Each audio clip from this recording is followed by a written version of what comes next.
So bali, eto mga boss, paglabas nyo sa port, bali, dalawang, kung mag-left ka, papuntang Palumpon, itong dinaanan natin ngayon. Pero hindi kami pupunta ng Palumpon, punta kami ng plaza ng Isabel, kasi alam mo na, gusto namin makita, first time namin. Pero pa right, pa Ormoc. Balik din tayo mga boss kasi Ormoc tayo eh.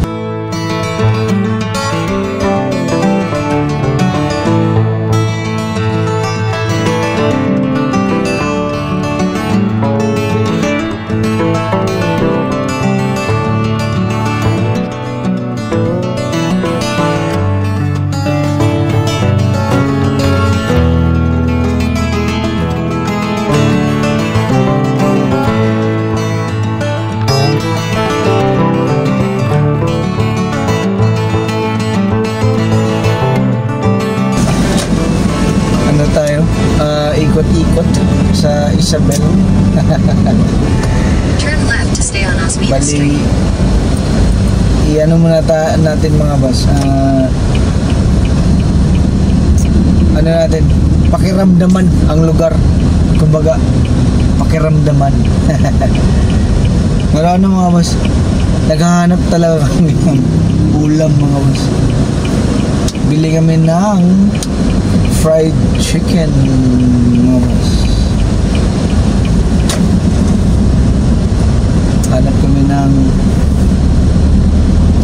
nagtitinda ng Orliempo mga boss. Yun, masarap yun. Gutom na kasi mga boss. Ano na ngayon? 3 PM na mga boss. Di kami nakakain ng lunch kasi walang, maliit lang yung canteen sa barko. Bali lang, yung mga snacks. Bili lang muna kami mga boss. Bili lang muna. Kasi siguradong gutom na yung mga anak ko. Punta kami sa Isabel Plaza mga boss. Doon kami magpaparada. Tas doon kami kakain. Paparada doon. Tas let the van life begin mga boss. So nakabili na kami ng chicken. Mura lang mga boss. Magkano mga? 250. 250 lang ang sakalam mga boss. Isabel fried lechon. Isabel lechon manok. Isabel's lechon. Pero mga boss, konting kaalaman na sa mga kaibigan nating hindi pa nakapunta rito. Ang Isabel is, ang dialekto dito is ang dialekto is Bisaya mga boss. Cebuano, pareho lang sa amin. Marami ko lang manok dito mga boss. Maraming manok na nagtitinda ng manok dito. Ito lang pala dito lang pala yan eh. So muna kami mga boss just bear with us mga boss. Sabay-sabay nating ikutin. Sabay-sabay nating tuklasin at alamin kung ano ang nandito sa Isabel. Ito na yung pinaka nila, sentro. Dito na yung saan yung plaza? Kalakalan. Ay, right pa tayo. Yan mga boss, yung nila, market, terminal, dito yun mga boss. Wait mga boss muna kami. Ikot-ikot muna mga boss. Nasa right yung plaza. Wait lang mga boss.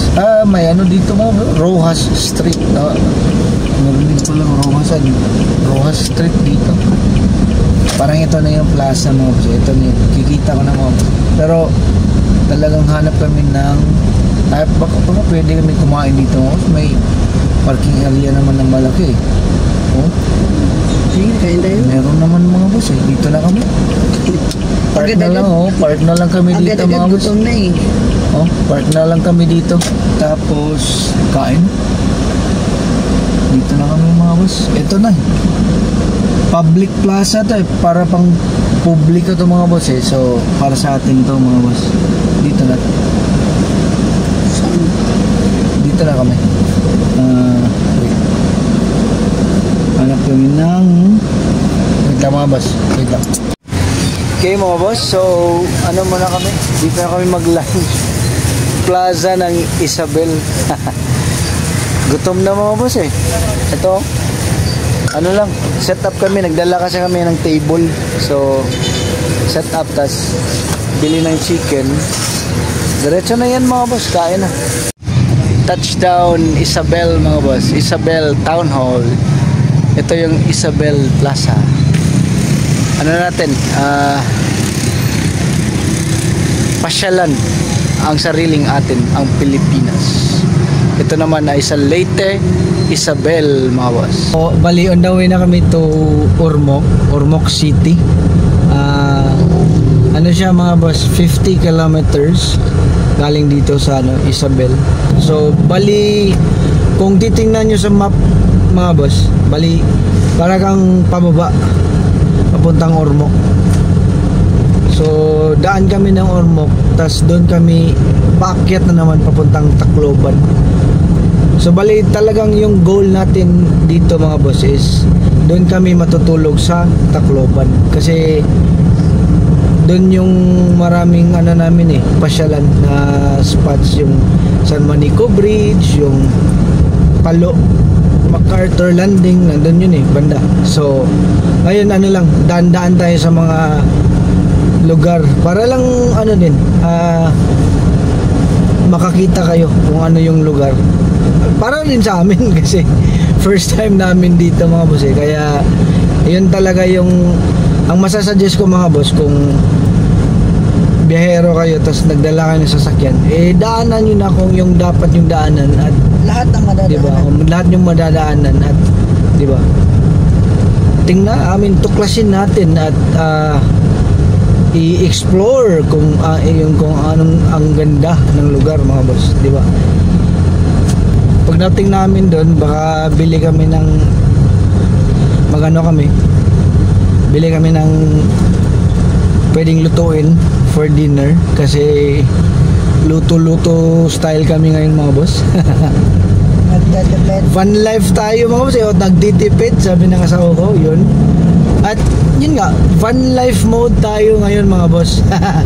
Yung last time sa El Nido mga boss, iba yun, parang tourist feels yun ito back to van life mga boss. So tipid mode mga boss para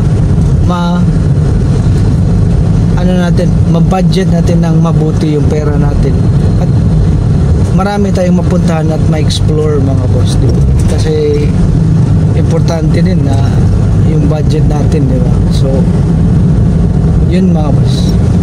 So sige mga boss, update lang tayo pagdating namin sa Ormoc mga 1 hour mga boss. Sige mga boss, pakita ko lang sa inyo yung daan Isabel to Ormoc. So sa mga kaibigan nating mga driver, so okay yung daan nila, 4 lanes mga boss. 4 lanes sementado mga boss. Galing pa kami sa Isabel, mga siguro 10 kilometers na yung namin natakbo, pero siya 4 lanes talaga siya, consistent 4 lanes. Tas sementado mga boss, so walang traffic, so medyo siya bali relax yung biyahe mo mga boss. Hindi mo na kailangang magpatakbo ng napakalakas mga boss. Siya, diretso lang talaga yung biyahe mo so kahit mahina lang takbo mga boss, mabilis ka rin marating mo yung puntahan mo. So yun lang mga boss, parang gusto ko lang malaman nyo, baka kasi meron din tayong mga kaibigan na driver tas gusto malaman yung daan. So yan ang sagot mga boss, ito na yun. Nasa Ormoc City na kami. Kulang mga 1 hour talaga yung biyahe namin mga boss. So medyo ano pa, liwanag pa. Yun naman talaga ang gusto namin, na dumating dito ng liwanag Maliwanag. or maliwanag. Sorry po, hindi original na Tagalog. Pero yun mga boss, bali ito yung Ormoc City. So ito, pangalawa ko na to dito. So pero yun nga, napakatagal na nun. So nakalimutan ko na kung ano yung hitsura nun. Basta wala na akong alam dito. Ito mga pamilya ko, first time talaga nila. So Yes, for the ano first to? timers. First timers. So talagang ano siya mga boss, tourist feels talaga kami ngayon dito. Yung hinahanap namin mga boss is yung Yung may nakasulat na I love Ormoc. sulat na I love Ormoc. Yun naman talaga mga boss, di ba? Yun naman talaga ang puntahan talaga natin kaagad pag turista tayo, di ba? So yun. Yun, may arko. Ito pala yung sabi ng McDonald crew kanina, boss.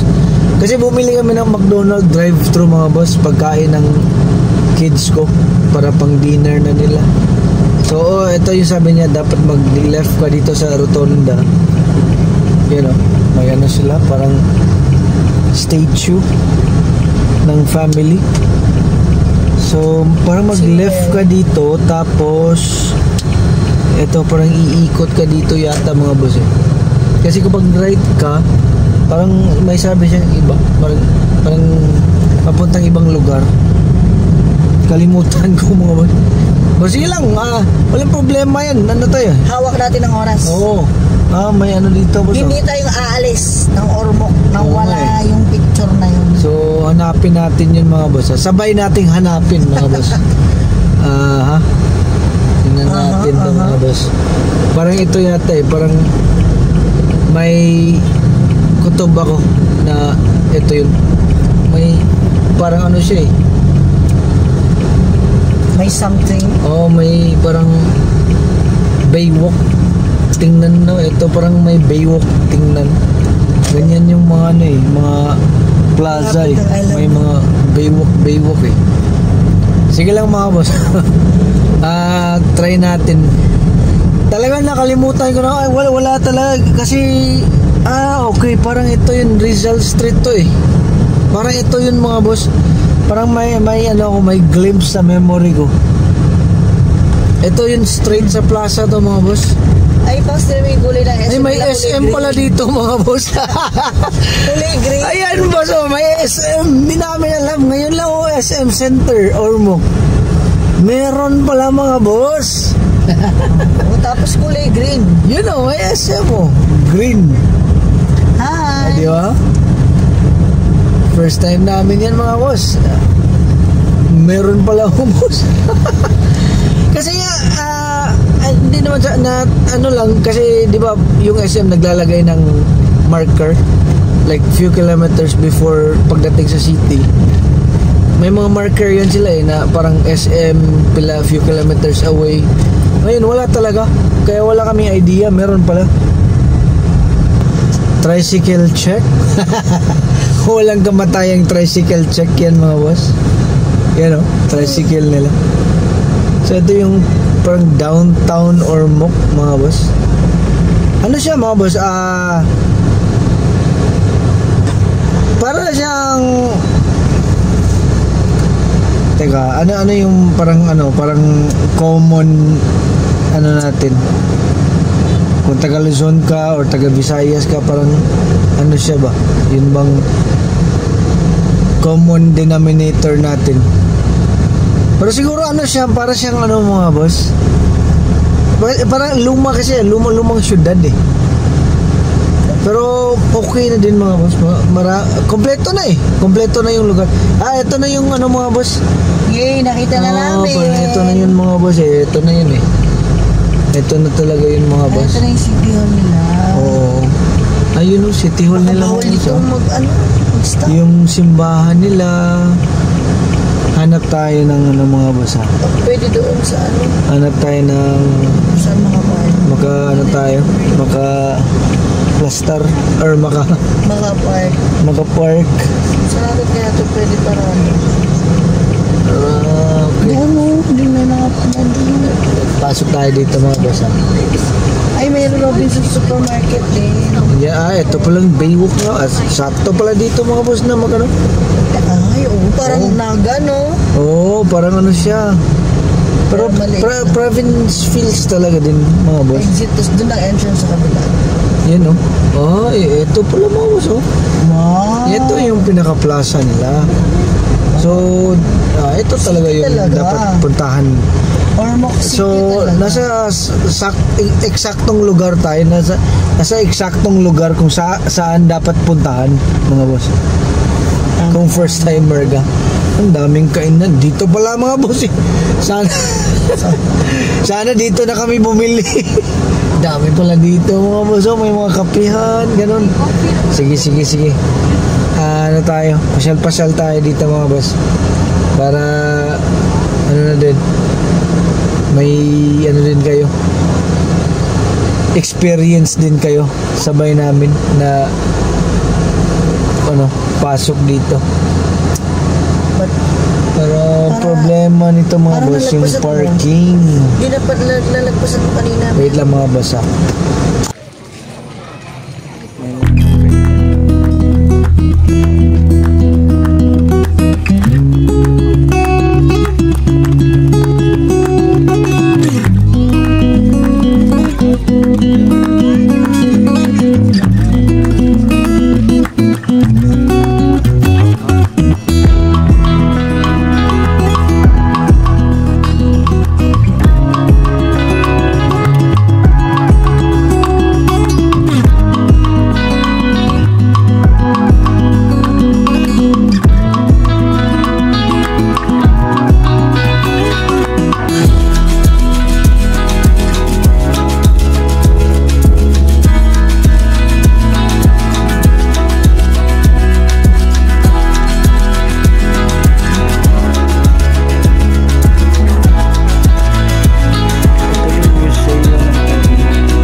Ganda yung ilaw. Yung green. Ano siya mga boss? Libre lang daw to yung museo nila.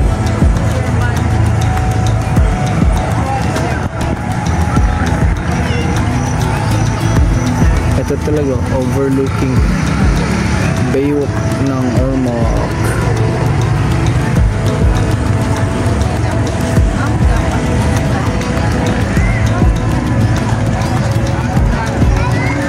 Baywalk.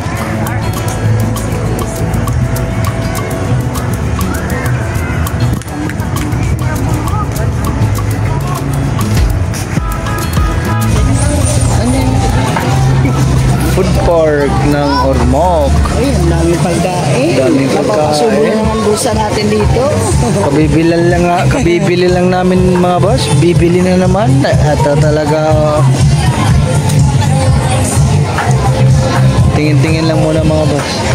Naghanap lang tayo ng drinks. Drinks lang sa amin mga boss. May pagkain kami. Ano lang, shake, mga ganun.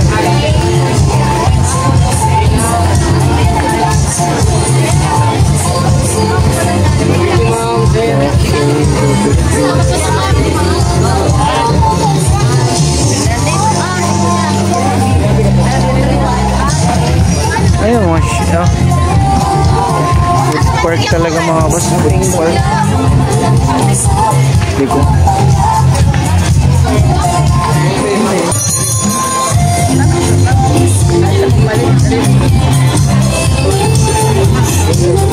Murag supermerkado.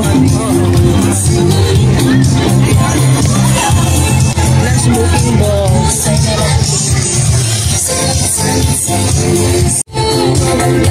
Pwede tayo nag-shake.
boss, update. Ano na, magsi 7 PM na. Nasa Ormoc pa rin kami. Ang ganda pala ng Ormoc mga boss. Yun ang dahilan. Oo, yun. Hindi namin nakala na ano Big pala. city, no? Oo, ano siya. Malaking syudad na. Totoo yung sabi ng asawa ko. Pakinggan natin yung asawa ka. Anong masasabi mo sa Ormoc, ma'am? Pinagulat ako kasi yung laki nga. Tapos yung well-organized. Tapos newly built yung mga establishments. Like yung museum nila. Functional, it's 8 to 5. And then walang bayad. Biruin mo?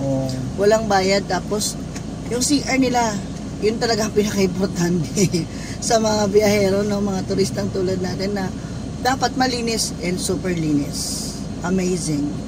Yun. Tapos ang ganda ng lugar. Tapos yung basta napaka-spacious para sa napakaraming tao. Kaya talaga yatang i-accommodate yung maraming tao. Tsaka ang ganda. Yun. Totoo yun lahat mga boss. Tsaka yung CR. Talking about CR, di ba sa iba may bayad? Kahit public, may bayad pa rin. Pero dito, tinanong ko talaga, nagdala ako ng coins. Tapos may dalawa kasing nagbantay. Sabi ko, ma'am, magkano yung bayad? Sabi niya, wala. Libre lang. Libre lang lahat, ma'am. Libre pa nga yung alcohol, yung tissue, lahat. Wow. May nagbibigay. Amazing Ormoc City. Thank you so much. Ano siya? Okay din. Tapos yun nga, kanina pala, makikita niyo man sa video yung nag-shake kami, tsaka kain ng konti, gastos namin 400 plus lang. 470 pesos. Sa halagang 470 pesos, talagang busog na. Ang sarap ng shake mga boss. Yung mango okay Graham shake is so much sarap. Yung food park nila mga boss, masasabi ko lang, malinis, tsaka organized. Hindi masyadong busy na, hindi naman siya nagkumpara. Siguro hindi naman ganun ka, hindi naman ganun ka, may fireworks pala dito mga boss. Wow. May fireworks dito. Ay, labas tayo. Baka narinig nyo. Wait lang mga boss, update kami.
Pagkatapos naming mamasyal sa Ormoc, dumiretso na kami sa Tacloban City para makapagpahinga. Swerteng nakakita kami ng affordable inn